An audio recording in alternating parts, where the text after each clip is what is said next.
The Mannin Line with Andy Wint.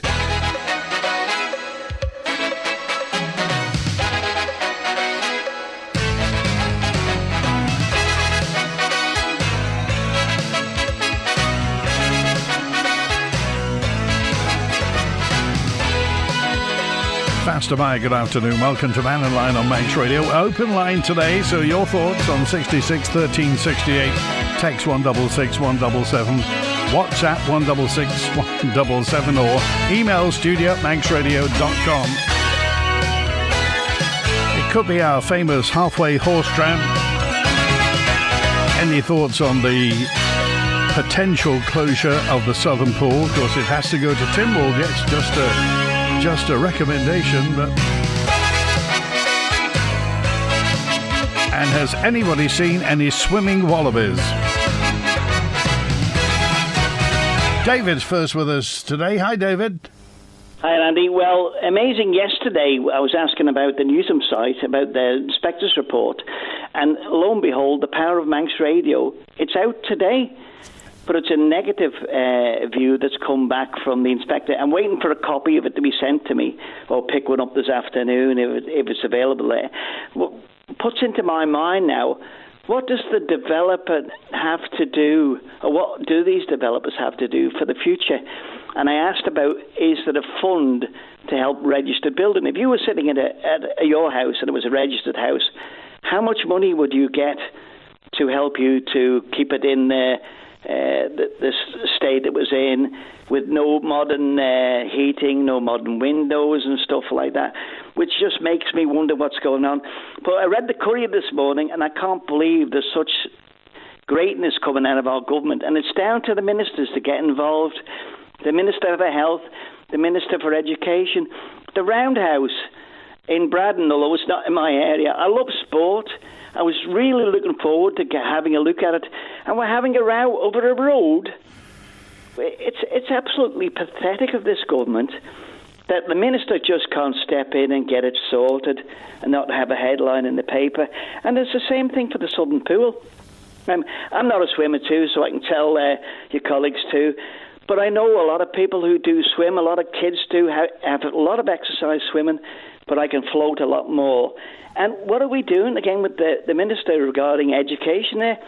300,000 out of budget down the NSC. Andy, you just can't believe it. It's giving us manna from heaven, isn't it, to us people who are listening out here and wondering what's going on. And the fact is that these are, I mean, taken individually, you could say, you know, that they, I mean, I'm not saying to most people they're not acceptable, but individually they are small things. But when you start to put them all together, they start to aggregate, and it just looks like a trend. It does. And then we got the same thing now. We've suddenly found out this morning that they're going to light the concrete panels in the wall. What's that about? I don't know. Are they going to put advertising signs like, and I'm going to be really cruel, come to Tesco, now shop not right's not here, or other things here, come to the Isle of Man where you can really do things right. I just wonder what's going on. Well, Douglas, it's £40,000 Douglas Council are spending on decorative lighting, which is going to be set into art panels in the new promenade seawall. Yeah. Listen, I'm not an anti-person, but the Bee Gees was great. Statues are there. People visit them. But what are you going to do when one of the councillors said, the best thing to do is when walking across the promenade, you're enjoying the sight, you can't. If you're under 5 foot something, you're not going to see anything of the sea. Are they going to put holes in the walls so you can jump down to the beach?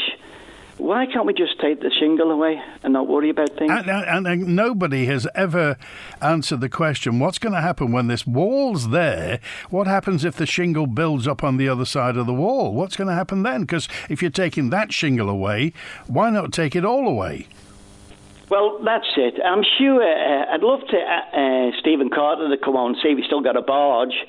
Bring the barge down, beach it there. JCB that takes all the seaweed down, puts them into the humps for the fish, for the birds to sit on to wait for the fish to come in. Just try it. And what happened to the thing in Laxey? When you have people on from Laxey or the MHKs, has that worked? dragging all that shingle, not drag it all, well, it was dragged all the way down to the thing. Has that worked? Has it given them comfort? I think it has. Okay. All right. Thanks, David. Right. Good to hear from you. And Julian's with us now. Hi, Julian. Hi, Andy. I just wanted to do a little follow-up on the Southern Swimming Pool. I completely agree with Michelle Haywood's statement regarding the Southern Swimming Pool and in relation to the island plan. Also, Tim Glover is being very supportive too. Let's hope that the proposed move of the Buchan School to King William's College site isn't anything to do with this. You'll remember we had a chat about the Knight, Kavanagh and Page report in January. Yes. I think it was released an hour after we chatted at the end of December. One of the biggest financial burdens on the Southern Swimming Pool was the pension liability, if you remember. And I find it interesting that since we've spoken, due to a remeasurement, Southern Swimming Pool's pension liability dropped by almost £250,000, which, based on our earlier calculations, would take the pool out of negative and into positive, which makes the closure announcement completely baffling to me, when £250,000 less burden on the Southern Swimming Pool is a huge improvement for their finances. All this, I mean, the fact is, I'm not an accountant, and I know people who can play with balance sheets and profit and loss and move forward and take back and what have you. Most people look at this and see this was planned. You know, this was somebody's idea. They wanted to get rid of the Southern Pool. There isn't a pool even planned now for the Newcastle Russian High School. And nobody's come out and said, on principle, we would rather keep the Southern Pool, but we are keeping our powder dry. The recommendation seems to be it's going as long as Tynwald nods it through. Well, you see, there doesn't seem to be any accountability for... basically, I mean, it's a miracle, actually, that pool, when you go in there, it's perfectly functional, it's really clean. It's just a miracle that it's still going, and I think possibly that was as a result of the fact that you've got 8 schools all around it that were constantly going in there for the swimming lessons, which, of course, raises the question, what are you going to do with all those people with the swimming lessons? I mean, is Peel and the NSC capable of receiving a catchment area of 26,000 people's children for swimming lessons? I mean, and how do you quantify the benefit to children? I mean, the whole point of education is it's a non-tangible output. It's not quantifiable. And certainly stuff like pastoral stuff, like swimming, all teachers know what the benefit of swimming is. Parents know what the benefit of swimming is. Heavens above, we live on an island. Surely we should advocate all children learning to swim. So to simply gloss over this and just say, well, it's losing money, never mind. Well, speaking of that very subject, did I read that the NSC has exceeded its £1.7 million budget with an overspend of over 300,000, which takes it over 2 million? Yes. I mean, who's responsible for that? DESC. And don't forget, now Kavanagh and Page said that the NSC at that time hadn't had a full operational year in 5 years. So this is now 6 years. If we get to the point where I'm hearing that the tiles are falling off in the main pool and it has to close for 10 weeks, they'll keep their record and it'll be 6 years of not a full operational year. And you'll probably be able to tell me, how much was that famous door at the Ramsey Pool? How much did that cost? 140,000. I mean, I don't know. Am I right in remembering that... who was the chair of the board of Ramsey Pool? Is it Joe McGuinness? I'm not sure. I think it might be. Might be worth having him on again and just sort of like to sort of know how that door cost 140k. Might be quite interesting. Just before I go, completely different thing. 30 seconds and I'm gone. Just an interesting bit of information. The Association of the British Pharmaceutical Industry, they established a self-regulating body called the Prescription Medicines Code of Practice Authority, which is supposed to be a self-regulation on the pharmaceutical industry. Guess who was appointed in December 2020 as the chair of the appeal board for the Prescription Medicines Code of Practice Authority? Who was it? Kate Brunner. Oh, really? It's a funny, small world, isn't it? Well, very talented woman. She is multi-talented. Thanks for calling. Thanks, Andy. Cheers. Right, have a good weekend. 17 minutes after 12. Plans to demolish the former Newson site have been turned down. The late 18th century building plans to demolish and redevelop the former Newson's building on North Quay in Douglas have been refused following an appeal. The proposals to turn the registered building site into a block of 10 apartments and 3 bar-restaurant units were originally refused in 2022. In September 2022, the appeal launched days later on the 4th of October. The former warehouse site's made up of 2 buildings dating back to 1786, which are said to be important survivors, illustrating the development of Douglas Quayside, an emerging industry of trade. The company involved in this is Kell Properties. Kell Properties say it's an injustice in allowing our side to only speak for a time 3 minutes, yet 5 members of the planning team, together with their consultant, also several public members, were allowed to speak constantly against the plans. The refusal from the Department of Environment, Food and Agriculture states, notwithstanding its general conditions, sufficient justification for demolition of the registered building has not been demonstrated. You got any thoughts on this? That Newson site, it is an absolute mess at the moment, and it's now back in the hands of the developer. So who knows what's going to happen? We know what the people who want to conserve it are against. At the moment, I just wonder whether they've actually got the money to do something with it. It will be nice to see something done with the Newson site, because as it is at the moment, it surely is not a good advert for the Isle of Man.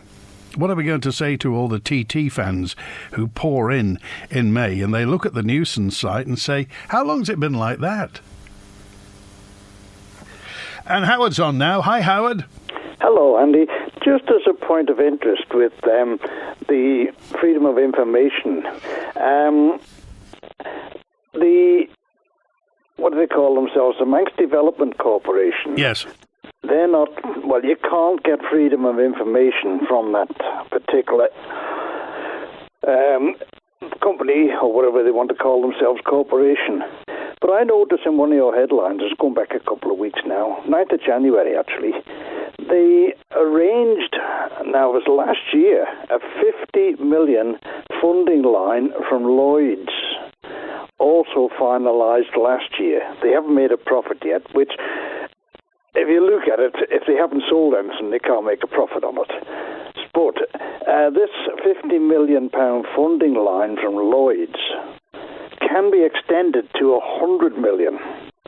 And that's serious money, because if we look at what happened down at the power station, there was a £120 million loan from Barclays, which, well, they all ran away from.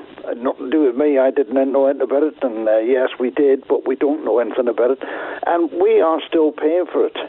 Now, this is connected with Treasury, this company, or corporation, and there's no way that anybody can get any freedom of information as to when, who's part and parcel of it, where the money's going, or otherwise.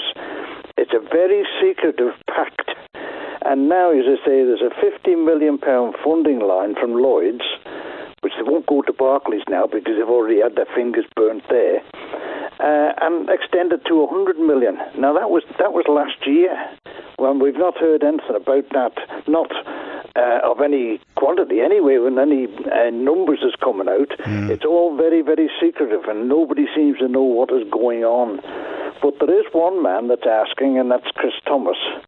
He believes the public needs to have more information about the plans ahead, and they should be.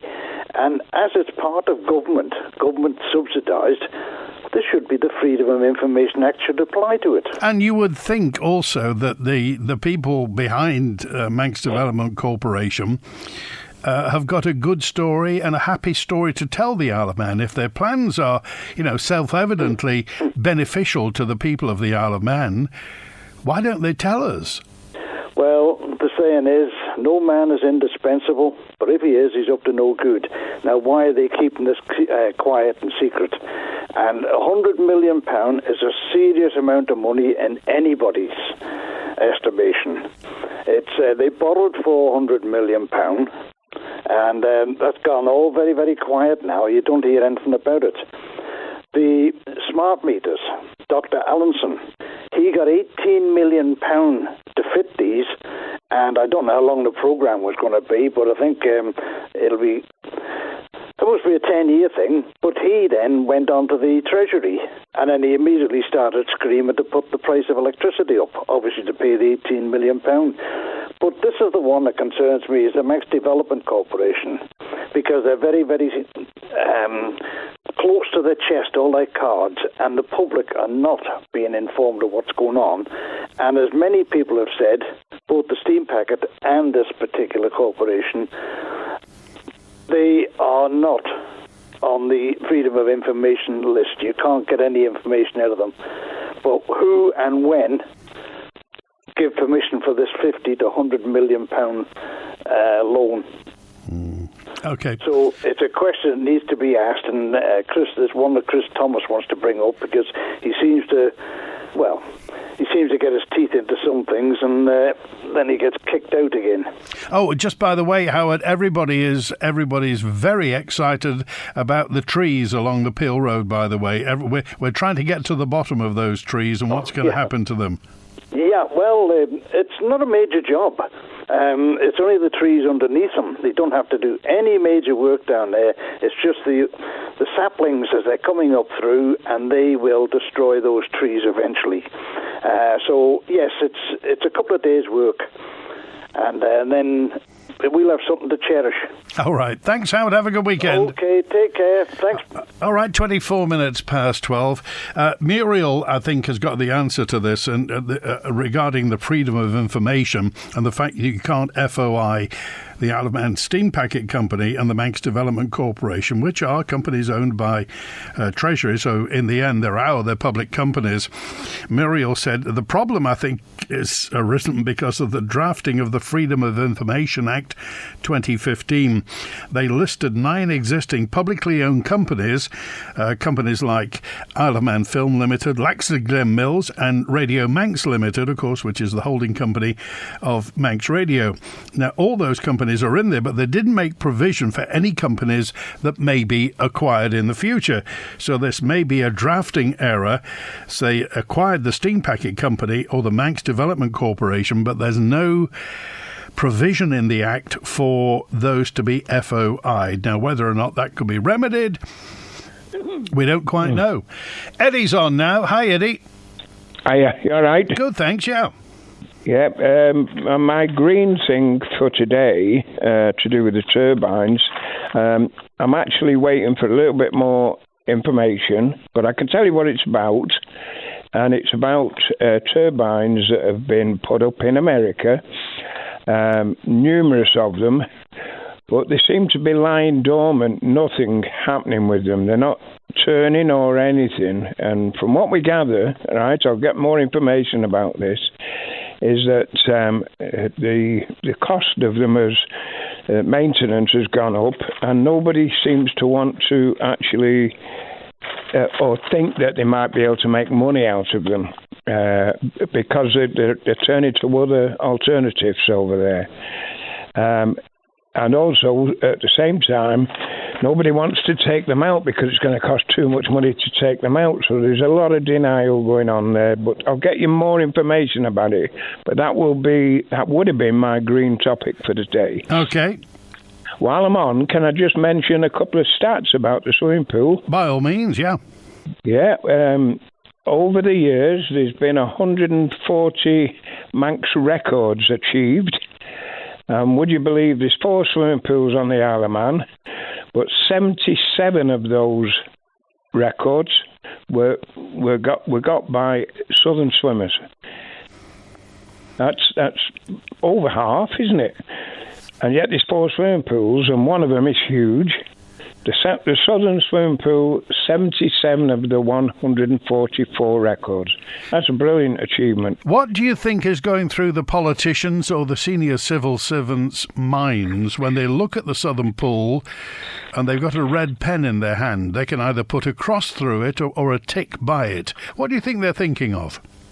Andy, we remember saying about the inquiry that, what's her name, the MHK for it then, she paid an unknown amount. Some people say it was about £50,000 to have that inquiry. We all knew what was wrong with the pool beforehand. We told her that. The inquiry came back. The results were exactly what we said. There seems to be, like I think somebody else suggested earlier on, there seems to be a movement in the government to just keep things secret, waste money on stupid ideas, everything. It's like you just mentioned before, £40,000 for some lights in a concrete wall. Why not stop that and give the £40,000 to the pool? All right. Okay. Thanks, Eddie. Little things like that. Cheers. Thanks for that. Have a good weekend. Thanks for calling today. I thought we'd hear from a former politician. I've got a former politician coming on Mannin Line next week. Martin Perkins, former MHK, topped the poll in Garth, but unfortunately for him, lost in 2021. But also, I want to hear now from a former politician who was the Minister of Health and Social Security from 1986 to 1989. From 1989 to 1994, Minister for Local Government and the Environment. From 1994 to 1996, Minister for Tourism and Leisure. From 1996 to 2001, Minister of Transport, and from 2006 to 2011, he was our Chief Minister.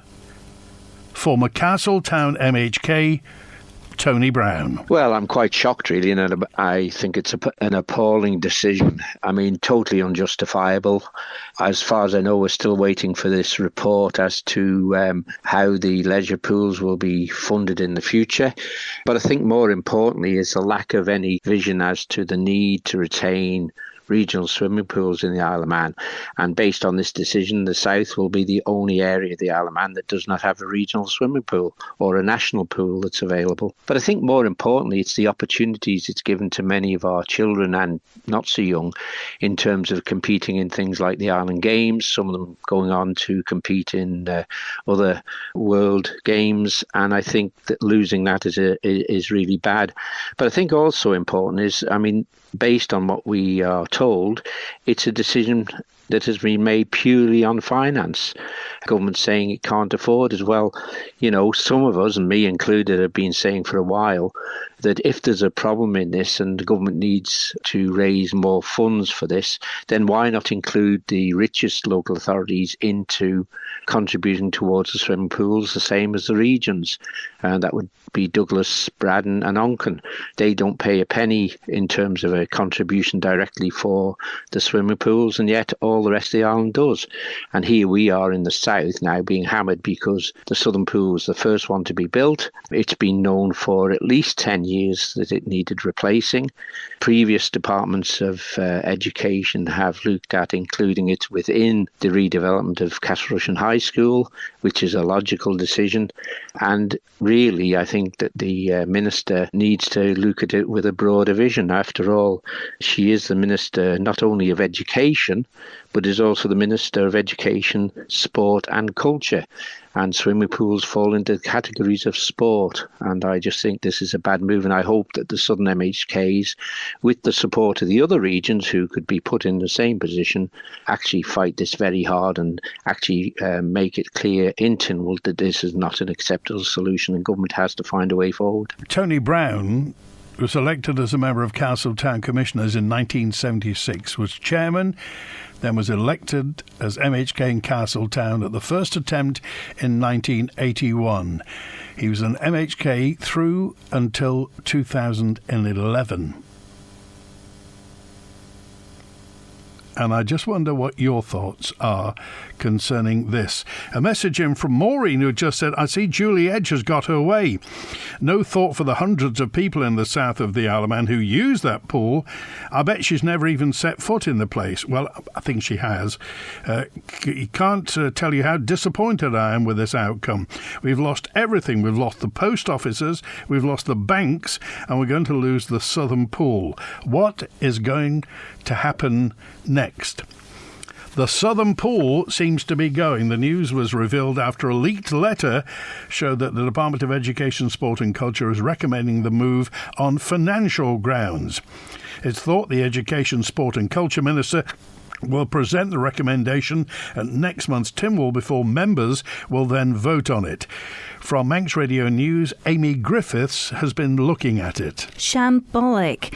They should hang their heads in shame, and we are living in a grave house with the lights on. Those are just some of the responses to the news that the Department of Education, Sport and Culture is planning to close the southern swimming pool. The future of the facility has been in doubt for a number of years because of the age of the building and its general condition. Lawrence Vaughan-Williams is chair of the pool's board. I'm speaking privately and I'm not speaking on behalf of the board. I think government ought to look at the money that's wasted elsewhere before they take away a valuable asset which is serving the community so well in the south of the island. They should also look at the fact that the south of the island is dying. In Port Erin, where I have my office, when I opened it 20 years ago, there were, I think, at one point up to 5 sets of estate agents. Now we're down to 1. There was a food hall, that's gone. There were 2 butchers, that's gone. There's no butcher in Castletown. If you want to buy some meat, you either got to go to St. John's or to the Terrace. What is happening to this island? Nothing seems to be getting better. Everything seems to be getting worse. I'm sorry if I went off on a bit of a rant there, because it is such a shame when you're trying to promote a business in the south of the island and you find that all around people are dropping like flies. As regards the southern swimming pool, people have to decide, do they want a pool in the south of the island? Why is it that the new plans for Castle Rushen High School do not include a pool? It had been hoped the plans for the Newcastle Rushen High School would include a new pool, but so far it doesn't look like that's the case. Tynwald also agreed in January last year that a long-term plan should be developed for regional sports hubs across the island, and as part of that motion, financial support should continue for the Southern Swimming Pool Board until future arrangements are made. That doesn't seem to have happened though. Russian MHK Dr Michelle Hayward and Arbury Castletown and Malloom member Tim Glover have been telling me how disappointed they both are with the move. I'm flabbergasted and astonished and furious that the department have made this decision. I'm almost speechless, but actually I'm really, really angry about it. And why do you think they've made this decision now? I think because there are financial pressures on every department, and I expect that they have been told to look for places that they can save money. You know, all government departments were put on to find cost improvements last year, but I think they've misunderstood the brief, because finding cost improvements is not about cutting vital services, and let's be under no illusion that this facility provides a vital service not just for the children in the south but for all the residents in the south of the island. Could you argue if the pool isn't being seen as financially viable, if there aren't enough people using it, then we are living in a world where things are costing more, the cost of living is impacting people, and difficult decisions do have to be made? I mean, do you see things from that perspective? I can see it from the cost perspective. I can see what they've done. Essentially, they've generated a report where the NSC are estimating their energy costs will double next year, and I've no idea how they justify that. The other pools are estimating that their costs will go up by 30 or 40%, and you can fund 2 out of the 3 pools, and so the southern pool is the one that cops for it.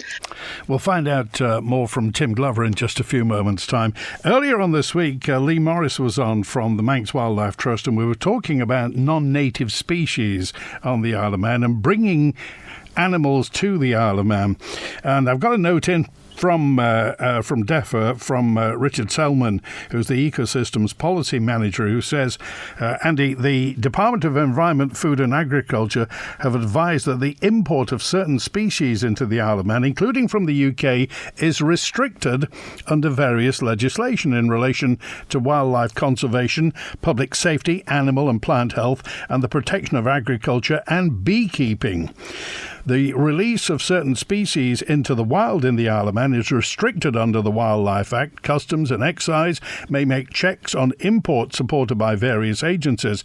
For example, in relation to the previous discussion, the importation of many snake species is controlled under the Wild Animals Act, the Endangered Species Act, and in some cases, the Animal Health Act. So anybody intending to import an animal to the Isle of Man who is unsure of the current legislation should consult the department for advice or check the government website for information. We'll find out more about that because I'm not sure too many people know about that, or perhaps many people take notice of it.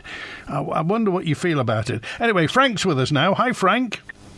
Hi, Andy. How are you doing, mate? Okay. Very good. And yourself? Yes, not so bad. I'm okay. Right, I've got a couple of points I'd like to bring up. I want some advice, so I'm hoping your listeners will try and help me on this.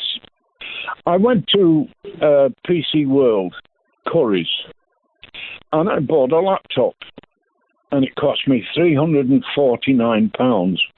I was told it was quite a good one. It got a good memory and everything else. So when I got it home and I opened it up, and I realised it wasn't as big as what I thought it was, and therefore it was not suitable for what I needed. So 3 days later, I went back to Curry's, and I said, it's not really big enough for me. I'd like to part exchange it back and buy a bigger one, more expensive one. Yeah. So he said, yes, okay. I said, so how much you give me for my laptop? He said £15. Wow. Now, I want to know, is that profiteering or what? 3 days later, I went back with the laptop. It was as new as it was to the day that I bought it. And all they offered me after I paid £349 for it was £15. Did they make this clear when you bought it? Oh, no, they didn't mention anything like this. At first, when I bought it, I didn't realise that I'd bought the wrong thing. You know what I mean? I thought it was okay. But it was when I got home and I opened it up and found out that it wasn't to my needs. So I took it back. I knew I'd probably lose some money by part exchanging it, but I didn't expect that.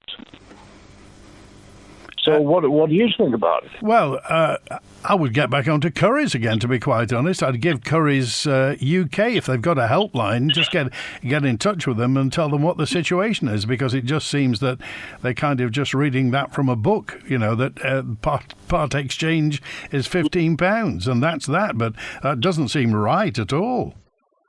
No, it doesn't, does it? It's either profiteering. So I just wondered if anybody else has had a similar situation, what they did, or should I take it to trading standards? Well, that's always the option, but I give Curry's a chance to come to the right conclusion, Frank. Yeah, I've been advised too just to take it back and say, it's not what you said it was, therefore I want my money back. Yeah. And you wanted to talk about the Promenade Wall as well. Yes. The fool that's running government at the moment, I just don't understand his logic at all. The things that he's coming out with, and now they want to build this wall. Now, I seem to remember in the 50s and 60s, I used to walk down 20 steps to get to the beach. They're still there. All they have to do is dig the sand away.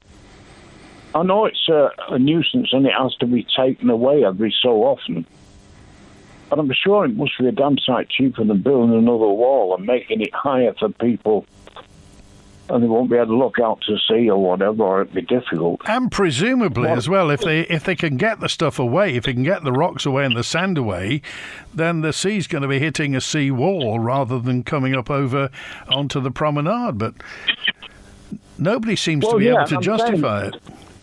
Well, if you maybe you'll remember as well, in the 50s and 60s, it was full of deck chairs. There was hundreds and hundreds of deck chairs where people were sat on the beach. Thousands. Yeah. And you walk down 20 steps to get to the bottom, to get on the beach. So the wall is perfectly high enough for sea defences if they take the sand away. And that's all they need is a digger to take it away. They don't need anything else. Okay. All right. Thanks, Frank. Good to hear from you. Okay. Bye-bye. 18 minutes to 1. Have you been invited to take part in the Household Income and Expenditure Survey?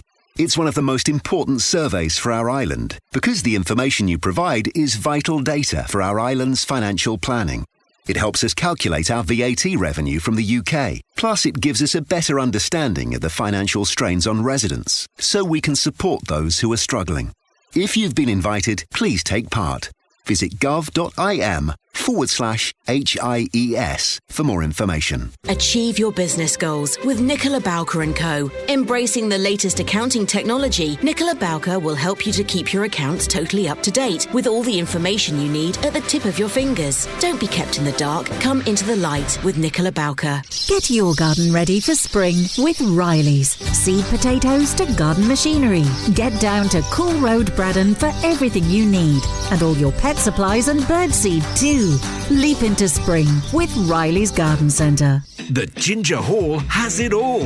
Check out the new restaurant, now open at the Ginger Hall Hotel, where you'll find a fantastic range of food, from classic winter warmer bistro-style dishes to delicious Sunday specials and great celebration meals. Don't delay. Book now on 897-231 or visit our Facebook page for all our opening times, pictures and full menus. You'll even find details on our live music and more. The Ginger Hall really does have it all. Lots been happening over the past week as Tynwald and government emerge from their much-needed Christmas break. Tynwald sits next week, so we take a look at some of the items on the relatively light order paper. We now finally know what the sister review into our Heritage Railways recommends, and it seems the trains and trams are generally a good thing that should be supported. We also consider briefly the COVID review and its weighty findings. That's all on Perspective on Sunday at 12 noon on Manx Radio with me, Phil Gaughan. Perspective certainly putting the passion back into politics this week. The Mannin Line with Andy Wint. It's 16 minutes to 1 and Tony B's on. Hi, Tony. Hi, Andy. How you doing? Very well, thanks. Yeah, good. Yeah. What I wanted to comment on was there seems to be a desire at government level to close everything up that's old and not build anything that's new unless it belongs to the government. I'll give you two examples. One is you build a new test centre that's not necessary, 200 yards from the old one, and the old one's still lying empty. So there's no plan involved. So all they do is keep building more stuff. And the other one is the recycle centre. So what was wrong with the recycle centre they had? Nothing. Spend a fortune on building a new one. This is just madness. They keep spending money they haven't got, and then it's, well, what should we do? Well, we'll close something. We'll close the lift stables. We'll close the horse tram lines from the middle of the prom to the end because we don't really need it. Who makes these decisions? And is Tynwald awake? I get the impression that these decisions, and this is only an impression, it might be wrong, that the decisions are made by individuals and then pushed through and nodded through because it saves money. But we could save a lot of money. We could cut down the number of people at Tynwald. We could reduce the budgets of the DOI and just say, no, we're not going to do that. We're not going to build a seawall we don't want. I want a better solution. But we don't do that. We don't challenge it. And I don't believe that anybody at DOI has put forward a balanced answer to why can't you just remove some of the shingle on the beach and dispose of it. And the idea that you've got to truck it away is not necessarily true. There is plenty of area within the bay for you to pump it out to sea or lift it out to sea and dump it, and that would actually work as a temporary breakwater. So you could take it out to Onken Head and dump it there. It's very rough, but it's deep. So you could actually put shingle in there and it wouldn't cause any problems.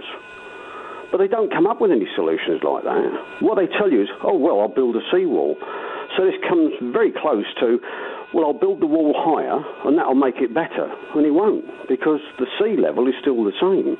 So it's still going to come over the top of the seawall, whether they like it or not. You see, 2.5 years ago, when they were all standing for government in the general election, you couldn't get away from the word transparency. Everything was going to be transparent. We were going to know everything that government did, and freedom of information, and accountability, and what have you. And it just seems to be that, you know, like yesterday when Mr. Crookall said, you know, that putting the horse trams back to the sea terminal may cost a lot more than it originally scheduled, and of course they're not going to have to dig up the road because they've still got that strip of grass which is where they're going to go, so it's hardly a big job.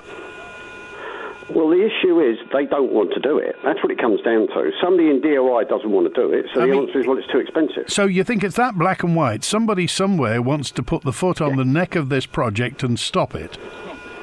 Well, I think somebody somewhere, namely the Treasury, who are asleep, just want to spend money on what they want to spend money on.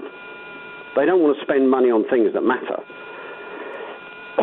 So they come up with a great idea from DIY. Oh, yeah, we'll build a seawall. Oh, that's a great idea. Why didn't I think of that? Instead of doing the right thing, which is lowering the shingle so the seawall that exists already can work. Seawalls only work if they've got enough height when the tide is coming up against them. So you need to have a seawall. Basically, I think that seawall goes down about over 30 feet. But it's not showing 30 feet. There's only about 12 foot between the water and the top of the seawall at normal tides. Do you think Tynwald's going to nod through the closure of the southern pool, Tony? I would be shocked if somebody in Tynwald doesn't stand up and tell Julie Edge you're out of your mind.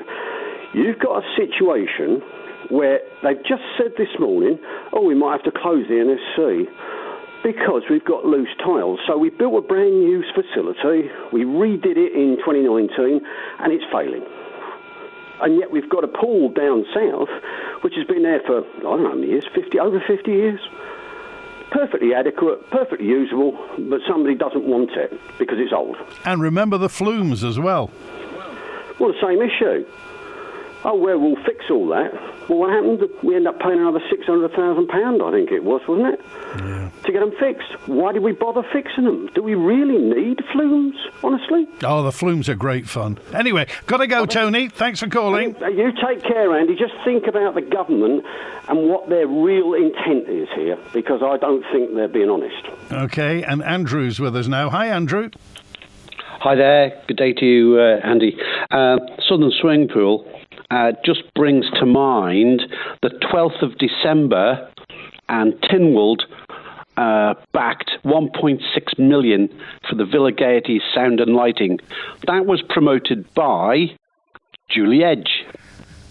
Oh, yes, because we have to have world standard sound and lighting. Yeah, exactly. And it was supported by Treasury Minister Dr. Allinson. I've looked on the website. I can't find Hansard. I don't think it's been done yet. But I was trying to find who voted for it. Did the Southern MHKs, Mr. Speaker, Tim Glover, Dr. Hayward, Jason Morehouse, did they vote for that? 1.6 million? Who are the other people who... I can't find the voting record. Right. But somewhere, something has gone completely wrong, because if you're going to close a swimming pool against having 1.6 million for a sound and lighting system, hello, somebody needs to be called to account, and I would think somebody should bring forward a vote of no confidence in Julie Edge. She's a waste of space. All right, thanks for calling, Andrew. Good to hear from you. Bye. Looking for the perfect gift for your foodie friends and family? Look no further than woodburndeli.im, your go-to online haven for culinary delights and thoughtful presents. At Woodburn Deli, we offer everything from specialty spirits and wines to artisanal cheese and charcuteries. Step inside and explore perfect gifts and treats for you or your loved ones. Not to mention our selection of hand-packaged hampers. Vouchers available too. Just visit woodburndeli.im. The Ramsey Garden Centre seasonal sale is now on, featuring a huge range of seasonal items at up to 50% off. Don't delay, grab a bargain today. There's never been a better time to visit Ramsey Garden Centre. Open 7 days a week on Albert Road, Ramsey. There's more than you think at Manx Glass and Glazing. Along with the supply and installation of quality windows, doors and conservatories, Manx Glass and Glazing also have more for inside your home, including made-to-measure mirrors and glass splashbacks in a wide range of colours to give a contemporary look to any kitchen. Give your home a makeover. Visit the showroom on Snugborough Trading Estate or find out more at manxglass.com. Manx Glass and Glazing. Quality and style since 1986. When couples decide to part, there's a lot to deal with. There's the matter of the children, the matter of your property, the matter of pensions. You need to consider the matter of existing wills and perhaps the matter of a business. And because you matter, Man Benham Advocates are here for you when it comes to divorce and family matters. For help and advice and a free initial consultation, call Man Benham on 639 350. Man Benham, here for you. The Mannin Line with Andy Wint. And Sandra's on. Hi, Sandra. Hi. As a wheelchair user, I would like to see a wall there on the promenade. I feel that a digger should go along and lift the stones. A lorry on the promenade and then take them somewhere where they can be recycled. That's road foundations. So take all the stones away, you reckon? Yeah. Okay. And they can be recycled as foundations for roads or potholes. Okay. All right, we appreciate that, Sandra. Thanks for calling. Have a good weekend. Okay. Thanks. Now I want to hear from Tim Glover on the Southern Pool. Tim Glover, MHK. Quite frankly, I think it's absolutely shambolic that this is even being thought of. It's an utter disgrace that they've even thought this way. This was entitled A Report into the Affordability of Regional Pools Being Part of the Regional Sports Hub. Well, is the South not a region anymore? Is a question I'll ask. It's become a postcode lottery as to whether you've got access to a swimming pool or not. The South are in the process of setting rates like all local authorities. Do they put in the rate for a swimming pool or not now? That's going to be a really difficult decision for the local authorities. At Douglas, well, they don't pay, do they, for the NSC pools? So how is this fair? It's just creating a postcode lottery. If you live in Douglas, well, aren't you lucky? If you live in the South, well, you don't get a pool. It just doesn't fit in with anything that this administration is trying to provide through the Island Plan. It actually bulks against what they're trying to say in the Island Plan, and I would therefore contest that the Island Plan is just a load of spaghetti words and means absolutely nothing. In the letter leaked to Manx Radio, it says the recommendation is going to be made at next month's Tynwald sitting. If approved, it would mean the pool would close for good on the 31st of March. By the way, this weekend there is a political surgery for Arbury Castle, Town and Maloo, so if you want to see Jason Morehouse and Tim Glover, there's a drop-in at Colby Methodist Church Hall tomorrow from 10 to 11:30.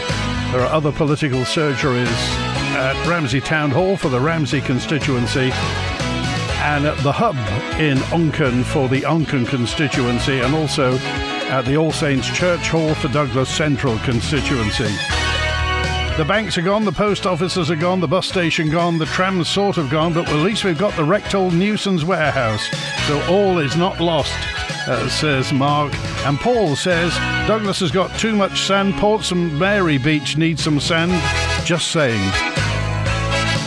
That could be a plan, couldn't it? That's it for Mannin Line this week. Thanks to Chris Quirk on the phones. Have a great weekend. WINT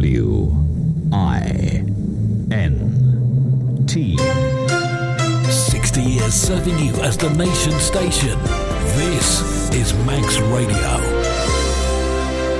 At this time of year, poor weather is to be expected. But in 2013, the big snow came later on. As we might have hoped, spring might be approaching. It proved devastating for farmers, with thousands of sheep and lambs trapped. The day is crisp, the snow is deep. The snow on the trees, of course, the sun is shining, and it really is a picture postcard, a Christmas card sort of day. There are drifts, certainly up to 15, maybe 20 feet in places, coming down the Cronkivody Strait from where we are at the end of the strait, going back towards the Glen Helen side, as it were, totally impassable to any vehicles. And just talking to a neighbour who'd flogged it out on foot to have a look around, and he was checking some sheep as well. Of course, big worry for farmers. There could be some buried and dead under the snow. And he said apparently in one of those drifts there was a police transit van which got stuck presumably on Friday at some stage and is completely and utterly buried. I had over 30 cows in two brand new sheds this year I brought. On Saturday morning, we had nearly 5 to 6 foot of snow on top of the sheds. We lost 4 sheds, the roofs are caved in, and I regret bringing them in. If I'd have let those sheep out, they'd have been alive. The snow we had up on the side there, the sheds just could not take it. I can remember that the situation, don't like saying it did become life-threatening, not just to the public, but to all the services that were working that evening. I particularly remember the situation in Kirkmichael, trees coming down, we had overhead power lines falling, and we had to pull our resources out of Kirkmichael. It was so unsafe. We're struggling with access into areas like Cronkivody, Dalby and Patrick. All schools will close at 1 o'clock. Any people out there with diggers or 4x4s or whatever, they should get in touch as well. They're just caught.